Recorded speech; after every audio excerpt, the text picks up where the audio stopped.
नमस्कार बच्चों। उम्मीद करता हूँ आप सभी स्वस्थ और सुरक्षित होंगे।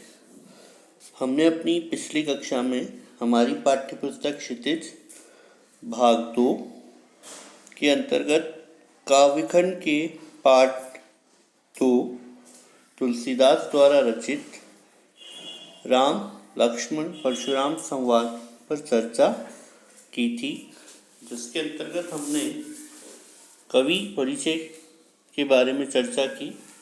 उसके पश्चात हमने पहले पद का भावार्थ किया था।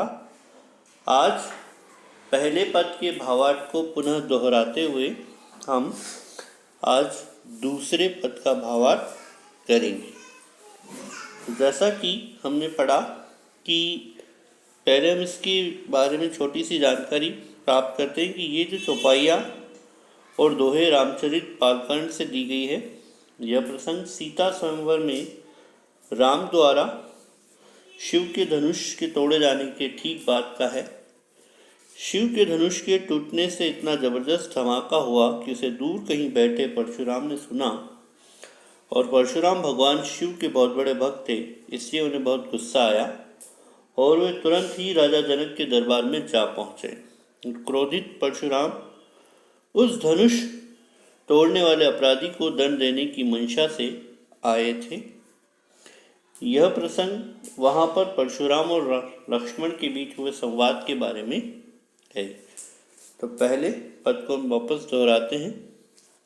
नाथ समधनु भजनी हारा, होई केहू एक दास तुम्हारा। आयसु कहा कही किन मोही, सुनी रिसाए बोले मुनि को ही। सेवक सो जो करे सेवकाई, हरि करनी करी लड़ाई।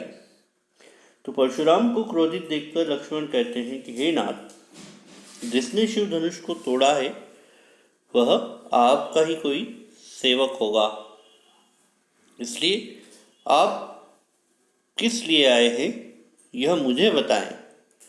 इस पर क्रोधित होकर परशुराम कहते हैं कि सेवक तो वह होता है जो सेवा करे।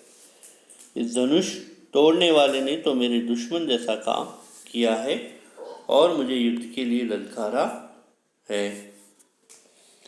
सुनहु राम जेहि शिव धनु तोरा, सहस बाहु सम रिपु मोरा।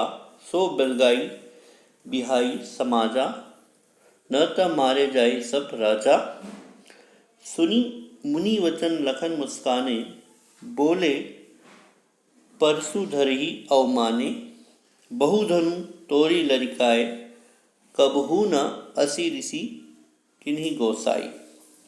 वे फिर कहते हैं कि हे राम, जिसने भी शिव धनुष को तोड़ा है वह मेरा दुश्मन है, जैसे कि सहस्बाहु हुआ करता था।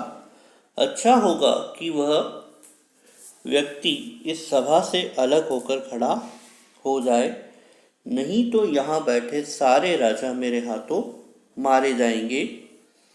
यह सुनकर लक्ष्मण जी मुस्कुराने लगे और परशुराम का मजाक उड़ाते हुए बोले कि मैंने तो बचपन में खेल खेल में ऐसे बहुत से धनुष तोड़े थे महाराज, लेकिन तब तो किसी भी ऋषि मुनि ने या आपने मुझ पर कभी गुस्सा नहीं किया। परंतु इस पर परशुराम जवाब देते हैं कि अरे राजकुमार, तुम अपना मुंह संभाल कर क्यों नहीं बोलते। आगे देखते हैं। ये हमने पहले पद का भावार्थ दोहराया। अब हम दूसरे पद की ओर आगे पढ़ते हैं, लेकिन उससे पहले स्पेस पर जो 2 पंक्तियां हैं उसका भावार्थ करते हैं। रे नृप बालक कालवश बोलत तो ही न संभार, धनुई सम त्रिपुराधुनी विदित सकल संसार। तो यहाँ पर रे नृप बालक का मतलब है मूर्ख बालक, कालवश यानी मृत्यु के वश में आकर, बोलत मतलब बोल रहा है, तो ही न संभार और तुझे इस बात का पता नहीं है। धनुई मतलब धनुष, सम का मतलब समान, त्रिपुराधुनी मतलब शिव धनुष, विदित का मतलब पता, सकल का मतलब सारा और संसार। तो परशुराम जी जवाब देते हुए कहते हैं कि अरे राजकुमार, तुम अपना मुंह संभाल कर क्यों नहीं बोलते। लगता है तुम्हारे ऊपर काल सवार है, अर्थात तुम्हारे ऊपर मृत्यु मंडरा रही है। वह धनुष कोई मामूली धनुष नहीं था, बल्कि वह तो शिव का धनुष था, जिसके बारे में ये सारा संसार जानता था। आगे बात करते हैं दूसरे पद की तरफ।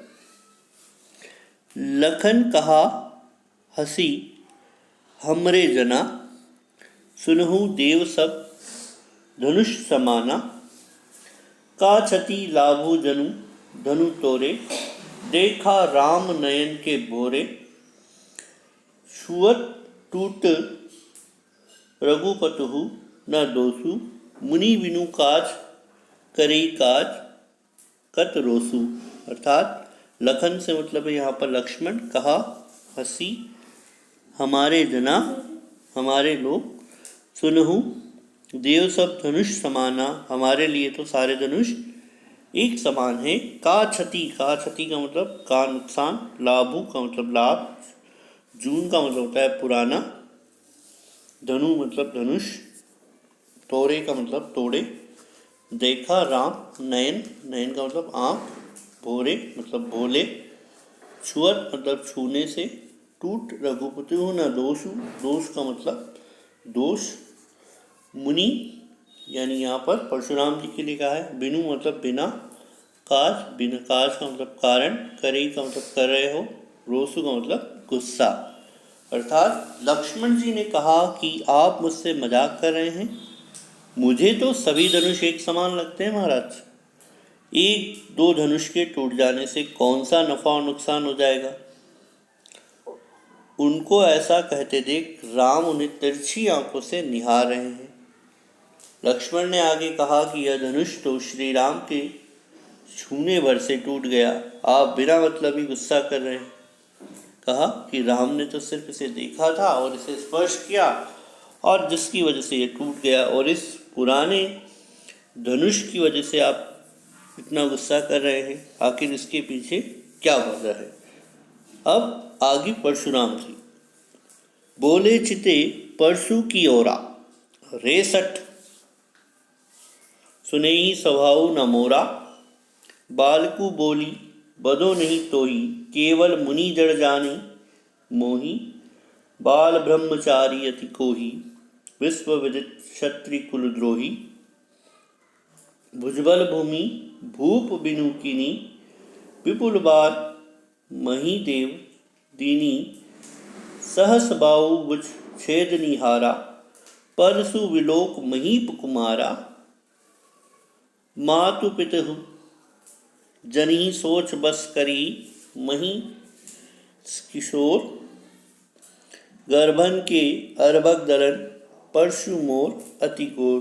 अर्थात अब लक्ष्मण जी ने जब ये बात कही कि भगवान राम ने सिर्फ से देखा और उनके छूने से ही ये धनुष टूट गया, और आखिर इस पुराने धनुष के टूट जाने से किसको क्या फ़ायदा और नुकसान है, और आप इस पुराने धनुष के पीछे इतना गुस्सा क्यों कर रहे हैं, तो इसके प्रत्युत्तर में परशुराम जी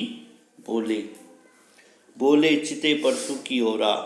अर्थात इस पर परशुराम अपने फरसे की ओर देखते हुए कहते हैं कि शायद रेसठ सुने ही न सबू न मोरा। अर्थात शायद तुम्हें मेरे स्वभाव के बारे में नहीं पता है। अर्थात परशुराम जी ने लक्ष्मण को कहा कि शायद तुम्हें मेरे स्वभाव के बारे में पता नहीं है।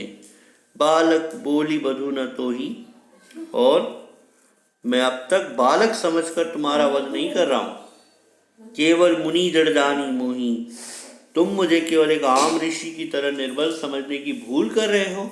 अर्थात तुम मुझे एक साधारण ऋषि समझ रहे हो। बाल ब्रह्मचारी अति कोही, लेकिन मैं बाल ब्रह्मचारी हूँ और अत्यधिक क्रोधी हूँ। विश्व विदित क्षत्रि कुल द्रोही, अर्थात सारा संसार मुझे क्षत्रि कुल के विनाशक के रूप में जानता है। भुजबल भूमि भूप पिनुकिनी, विपुल बार महीदीप दीनी।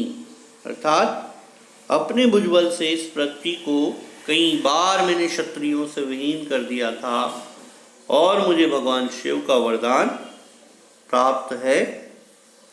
सहस बाहु बुध छेद निहारा, परशु विलोकी महीप कुमारा। मैंने सहस्त्र बाहु को बुरी तरह से मारा था, और मेरे फरसे को गौर से देख लो, तुम तो अपने व्यवहार से उस गति को पहुंच जाओगे। मातु पितु जनी सोच बस करी, महीष किशोर गर्भक के अर्भक दरन, परशु मोर अति घोर। अर्थात जिससे तुम्हारे माता पिता को असहनीय पीड़ा होगी, मेरे फरसे की गर्जना सुनकर ही गर्भवती स्त्री का गर्भपात भी हो जाता है।